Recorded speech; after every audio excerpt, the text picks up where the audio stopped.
Hello friends, आज हम बात करेंगे किडनी की बीमारियों से ग्रसित लोगों को क्या क्या तरह के कॉम्प्लिकेशंस हो सकते हैं, कौन कौन सी तरह की इमरजेंसी क्रिएट हो सकती है, उस बारे में बात करेंगे। यानी किडनी डिजीज वाले पेशेंट में कौन सी मेडिकल इमरजेंसी आ सकती है और उसे कैसे मैनेज किया जाए, बेसिक एटलीस्ट उसका डिस्कस करेंगे।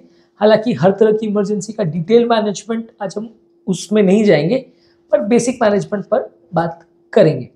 टॉपिक पर जाने से पहले जो लोग हमारे चैनल पर नए हैं उन्हें रिक्वेस्ट करूंगा कि चैनल को सब्सक्राइब करें, वीडियोस को लाइक और शेयर करें। ये टॉपिक किडनी वाले पेशेंट्स के लिए और जिनको हार्ट का प्रॉब्लम है, साथ में थोड़ा बहुत किडनी का इशू है, उनके लिए बहुत यूजफुल होगा। सबसे पहले किडनी वाले पेशेंट में पोटेशियम लेवल्स बढ़ जाना, ये एक प्रॉब्लम होता है।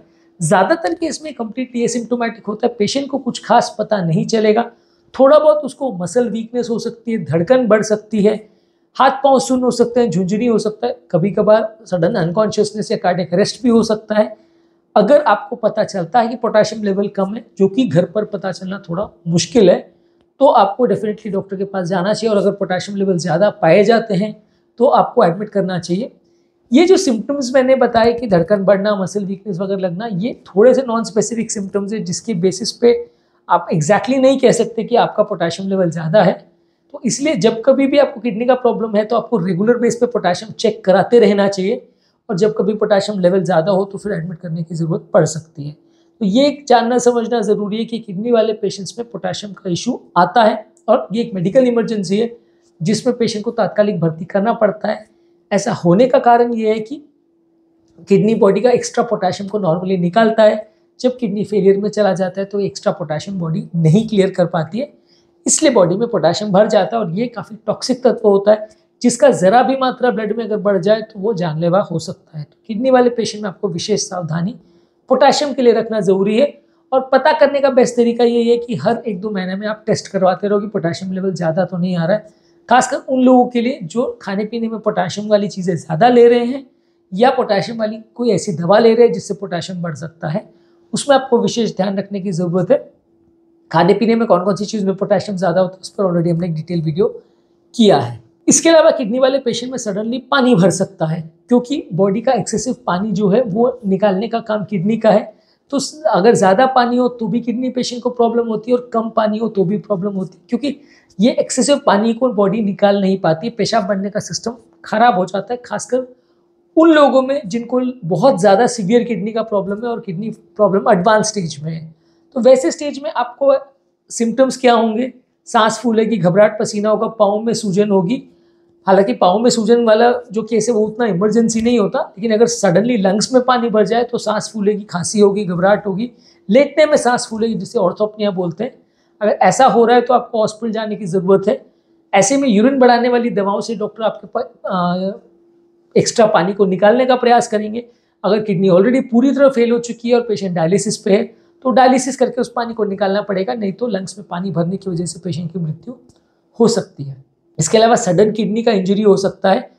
कोई भी पेशेंट जिनको लॉन्ग स्टैंडिंग किडनी का प्रॉब्लम है, उनको सडनली खाने पीने में या कोई भी चीज़ में इन्फेक्शन वगैरह के होने से सडन किडनी का फेलियर हो सकता है, जिसमें उनका सडनली यूरिन का कलर चेंज हो जाएगा, यूरिन का आउटपुट कम हो जाएगा, कन्फ्यूजन स्टेट होने लगेगा, उल्टी होने लगेगी और चीज़ों को भूलने लगेंगे, याददाश्त कम होने लगेगी, बहुत ज़्यादा उनको सुस्ती या कमज़ोरी होगी, हाथ पांव में सूजन होगी, कमज़ोरी होगी। अगर ये सिम्टम्स आपको हो रहे हैं और सडनली बिगड़ रही है हालत, तो ये चांस हो सकता है कि फिर से किडनी पे कोई नया इशू हुआ है। वैसे में आप तुरंत हॉस्पिटल जाके किडनी का चेक कराइए कि क्रिएटिनिन सडनली बढ़ तो नहीं गया है। पहले से आपका क्रिएटिनिन 2.5 था, वो सडनली 5-6 तो नहीं पहुँच गया है, तो वो आपको चेक कराना आवश्यक है। यदि इस तरह का कोई आप सडन सिम्टम देख रहे हैं, कारण बहुत सारे हो सकते हैं। एक्यूट किडनी इंजरी पर भी हमने एक वीडियो किया है, आप हमारे चैनल पर से देख सकते हैं। इसके अलावा किसी पेशेंट को हीमोडायलिसिस रिलेटेड कॉम्प्लिकेशन हो सकते हैं। इसमें पेशेंट को सीवियर क्रैम्प्स हो सकते हैं, चक्कर हो सकते हैं, सांस लेने में तकलीफ हो सकती है, छाती में दर्द हो सकता है। ज़्यादातर डायलिसिस के तुरंत बाद ये होता है, सडनली बीपी फ्लक्चुएट करता है, पेशेंट को घबराहट, बेचैनी होती है, सांस फूलने लगती है, दर्द होने लगता है। यदि आपको ऐसा कोई भी सिम्टम है तो उसी टाइम आपको हॉस्पिटल में केयर लेने की ज़रूरत है। अगर डायलिसिस के बाद ऐसा हो रहा है तो आपको वापस दिखाने की ज़रूरत है, क्योंकि बॉडी में इलेक्ट्रोलाइट्स और फ्लूइड का इम्बैलेंस होने की वजह से ऐसा हो सकता है। घर पर इसे मैनेज करना मुश्किल है। अगर माइल्ड सिम्टम है तो इग्नोर कर सकते हैं, ज़्यादा सिम्टम है तो फिर आपके मेडिकल प्रैक्टिशनर को दिखाना आवश्यक है। इसके अलावा किडनी वाले पेशेंट में कभी कभी यूरिन में और बॉडी में इन्फेक्शन हो सकता है, क्योंकि बॉडी की इसमें इम्यूनिटी थोड़ी कम होती है। प्लस डायलिसिस वाले पेशेंट में जो कैथेटर वगैरह डाला जाता है उसमें कभी कभी इन्फेक्शन हो सकता है। ऐसे केस में अगर यूरिन में इन्फेक्शन है तो पेशाब में जलन होगा, यूरिन का कलर चेंज होगा, यूरिन आना कम हो सकता है, और बाकी पेशेंट को रूटीन फीवर वगैरह के जो सिम्टम्स होते हैं, बुखार, घबराहट, ठंडी, ये सब जो सिम्टम्स होंगे वो आने लगेंगे। वैसा अगर कोई भी सिम्टम हो तो आपको एंटीबायोटिक्स लेने की आवश्यकता है, पानी ज़्यादा लेने की ज़रूरत है और डॉक्टर को दिखाने की ज़रूरत है, वो आपको मैनेज करेगा। किडनी पेशेंट में इन्फेक्शन का होना थोड़ा ज़्यादा डेंजरस माना जाता है। इसके अलावा किडनी पेशेंट को सडन बीपी शूटअप हो सकता है, ये भी एक प्रॉब्लम हो सकती है। बीपी सडनली ड्रॉप भी हो सकता है, क्योंकि बॉडी का फ्लूइड बैलेंस और ये सब को मैनेज करना थोड़ा किडनी का काम होता है, ये कर नहीं पाता है किडनी फेलियर में, तो सडन बीपी शूटअप हो सकता है, सडन बीपी ड्रॉप हो सकता है। बीपी अगर शूटअप होगा तो पेशेंट को सर दर्द होगा, छाती में दर्द हो सकता है, घबराहट, पसीना हो सकता है, देखने में तकलीफ हो सकती है, ब्रेन रिलेटेड प्रॉब्लम हो सकती है। वैसे केस में आप घर पर बीपी चेक करिए, और अगर बीपी ज़्यादा है तो बीपी की मेडिसिन एक्स्ट्रा ले लीजिए और हॉस्पिटल में जा सकते हैं। बीपी अगर ज़्यादा हो तो घर पर कैसे मैनेज किया जाए, इस पर ऑलरेडी हमने एक डिटेल वीडियो किया है। इसके अलावा यदि आपका बीपी कम है तो उसमें सडनली चक्कर हो सकता है, कमजोरी हो सकती है, घबराहट हो सकती है, बैठे से उठने में टिपिकली आपको चक्कर आएगा, तो वैसे में आप थोड़ा पानी और नमक ज़्यादा ले सकते हैं। बहुत ज़्यादा बीपी कम हो और बीपी अगर 70-80 से भी कम है तो आपको डॉक्टर को दिखाना पड़ सकता है। बीपी कम होने पर क्या करने की आवश्यकता है, इस पर भी ऑलरेडी हमने एक डिटेल वीडियो किया है, वो आप हमारे चैनल पर देख सकते हैं। इसके अलावा किसी किसी पेशेंट को डायलिसिस का जो साइट है जहाँ पे कैथेटर वगैरह लगाया जाता है वहाँ पे कोई प्रॉब्लम हो सकती है, वहाँ घाव हो सकता है, स्वेलिंग हो सकती है, इन्फ्लेमेशन हो सकती है। इसमें आपके डायलिसिस सेंटर को आपको इन्फॉर्म करने की ज़रूरत है और ट्रीटमेंट की ज़रूरत है। कोई पेशेंट कभी कभी बेहोश भी हो सकता है सडनली, अगर आपको किडनी का प्रॉब्लम है तो। अगर वैसा हो और बॉडी में इलेक्ट्रोलाइट इम्बैलेंस हो तो मिर्गी भी आ सकती है। वैसे पेशेंट में आपको मिर्गी का जो टिपिकल मैनेजमेंट है वो फॉलो करना है, इस पर भी ऑलरेडी डिटेल हमने वीडियो किया है, तो आप उस वीडियो में चेकआउट कर सकते हैं कि अगर मिर्गी हो तो क्या करने की आवश्यकता है, अनकॉन्शियस पेशेंट हो तो क्या करने की आवश्यकता है। कभी कभी किसी किसी पेशेंट को अनीमिया क्राइसिस हो सकता है, या शरीर में खून की बहुत ज़्यादा कमी हो तो ऐसा हो सकता है। इसमें बहुत ज़्यादा कमजोरी, बेचैनी, सांस फूलना और हृदय गति बढ़ जाना ऐसा हो सकता है। ये सारी चीज़ें वैसे घर पर डिटेक्ट करना इतना ईजी नहीं है, हॉस्पिटल में जब आप टेस्ट करते हैं तो ही ये ज़्यादातर चीज़ें डिटेक्ट हो पाती हैं, क्योंकि ये सबके सिम्टम्स लगभग एक जैसे ही होते हैं, कमजोरी, बेचैनी लगना, जिसके बेसिस पे किसी डॉक्टर के लिए भी कह पाना मुश्किल है कि आपको ये पर्टिकुलर प्रॉब्लम हुआ है। आप उस समय अगर हॉस्पिटल जाओगे और टेस्ट होंगे तो उसमें खून की कमी, पोटेशियम ज़्यादा होना, सोडियम कम होना, ये सारी चीज़ें जो है उसमें निकल के आ सकती हैं। इसी तरह से इलेक्ट्रोलाइट इम्बैलेंस भी किडनी वाले पेशेंट में बहुत होता है, क्योंकि बॉडी का सोडियम, पोटेशियम, क्लोराइड, ये सारी चीज़ों का कंट्रोल किडनी के द्वारा होता है। तो अगर शरीर में सडनली मसल पेन हो रहा है, क्रैम्प्स हो रहा है, वीकनेस हो रहा है, कन्फ्यूजन हो रहा है, गफलत में पेशेंट जा रहा है, तो वैसे में इलेक्ट्रोलाइट्स चेक करना आवश्यक है और ज़रूरत पड़े तो भर्ती करने की आवश्यकता हो सकती है। इसके अलावा पेरिटोनियल डायलिसिस वाले पेशेंट में पेरिटोनियम में इन्फेक्शन हो सकता है, जिसमें फीवर हो सकता है, जो डायलिसिस फ्लूइड है उसका कलर चेंज हो सकता है, सीवियर पेन हो सकता है। वैसे में आपको एंटीबायोटिक्स वगैरह चालू करना पड़ेगा और पेरिटोनियल डायलिसिस कुछ दिन के लिए बंद करना पड़ सकता है। इसके अलावा किसी किसी पेशेंट को जीआई सिम्टम्स हो सकते हैं, जिसमें कि वॉमिटिंग, डायरिया और लूज मोशन वगैरह हो सकता है। ये भी किडनी वाले पेशेंट में कॉमन है। मोशन में ब्लड भी आ सकता है। अगर वैसा कुछ हो रहा है तो आपको दिखाने की आवश्यकता है, क्या प्रॉब्लम है और क्यों हो रहा है वो स्पेसिफिकली जांच करना आवश्यक है।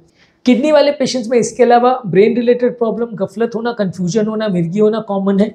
तो अगर वैसा कुछ हो तो उसका टिपिकल प्रोटोकॉल से ट्रीटमेंट करना है और उसके अलग से ट्रीटमेंट लेना है। इसी तरह से किडनी वाले पेशेंट में हार्ट अटैक का प्रॉब्लम होना का भी चांस ज़्यादा है, क्योंकि हृदय की नली में भी ब्लॉकेज किडनी पेशेंट में ज़्यादा होती है।